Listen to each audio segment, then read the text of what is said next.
we are with MSU Denver women's soccer head coach Kat Mertz and players Maddy, Rueter, and Sami Spring. First of all, congratulations to all of you on a wonderful RMAC season. I know it's not the way that you wanted it to end, but an amazing run. We're proud of you from RMAC. So, Coach, I'll pass it over to you first. Just a highlight from today's match. Yeah, I mean, it's hard to find a highlight right now in this moment, but I'm proud of our players, right? I mean, we knew that Fort Lewis was going to come in and be a difficult team, and they're playing with house money, if you will. And, I love the way that we made some adjustments and we battled to the end. Our players were gritty and we're relentless, and, we're not done yet. So we got some soccer to play. Just an absolutely physical game out there. What were you guys seeing out there? I'll start with you, Coach, and then I'll go to the student athletes. Just two teams that didn't want to lose. Yeah. I think going into it, we knew we were going to have to compete. Like, it's a big game, and both teams want it, and they're not going to give it up easy. And so that's just what happens. Yeah, that's what I would have to say, too. Just two people that have a lot of love and a lot of joy and just really wanted to go out there and win. I know, obviously, fresh off of a match like this, there's a lot going on in your head. But if you can, just take a moment to reflect on what it means to each of you as players to be a student athlete at MSU Denver. What has that experience been like for each of you? I mean, I think it's been more than I could have hoped for. I've been here for a long time, and it's just gotten better every year. And so I'm just really happy that I was able to be surrounded by a lot of really great players and a great coach, and I'm just really grateful, and I'm sad to leave. So yeah, playing at Metro's meant everything to me.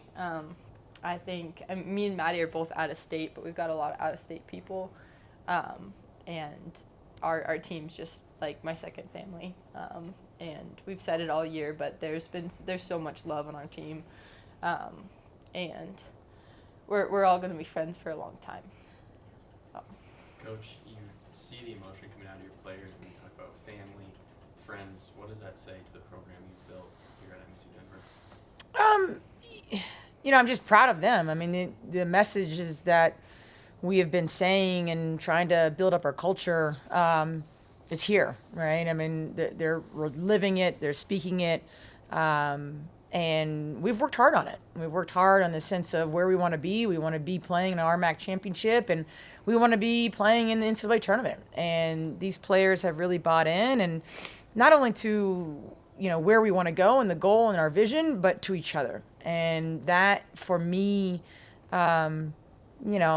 it means the world, right? I think that we talk about family and we talk about love and playing with joy, and it's fun to kind of sit back and watch them really enjoy each other and really be their authentic selves around each other and really celebrate one another. And that's a hard thing to do when you're building a team. So I'm just proud of them to be able to, carry forward and just lead with their hearts.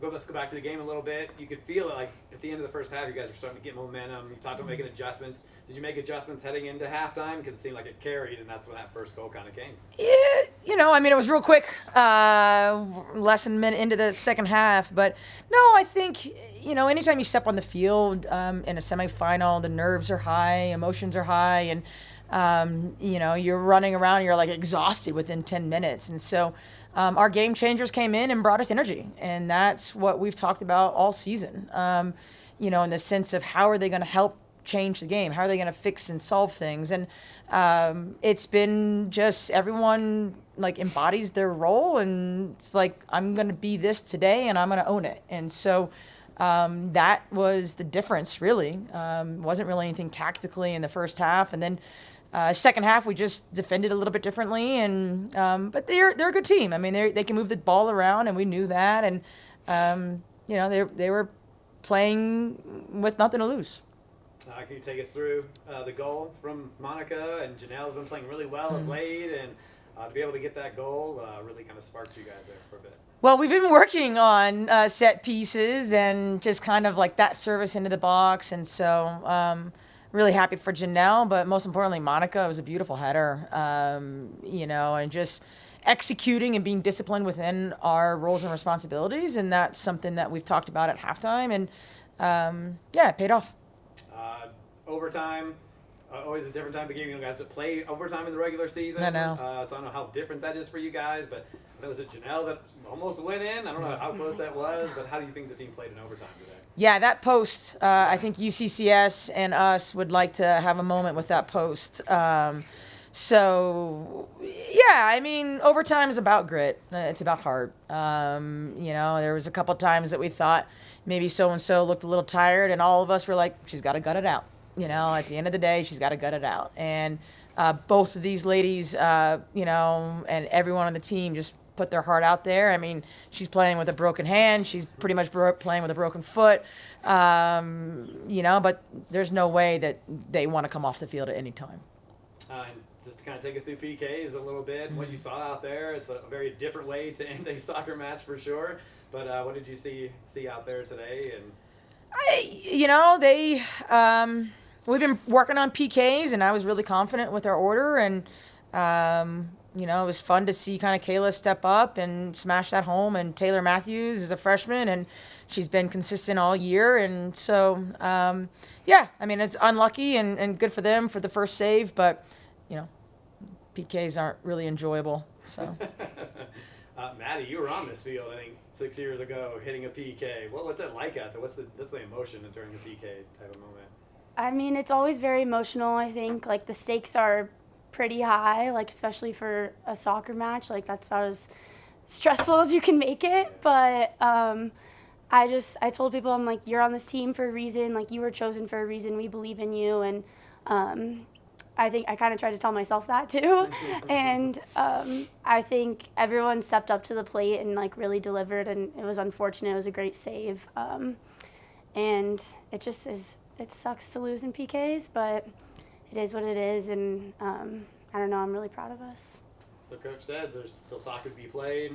We'll wait until see where everything kind of lays out there, but how do you get your mind right? Sam, we'll start with you getting your mind right. NCAA, this is what you guys have been talking about since before the season started.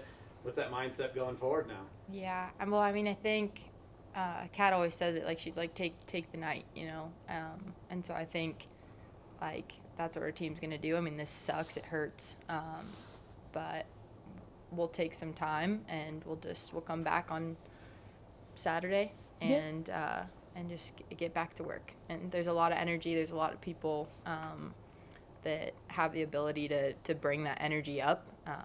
And so I think we'll be just fine. Yeah.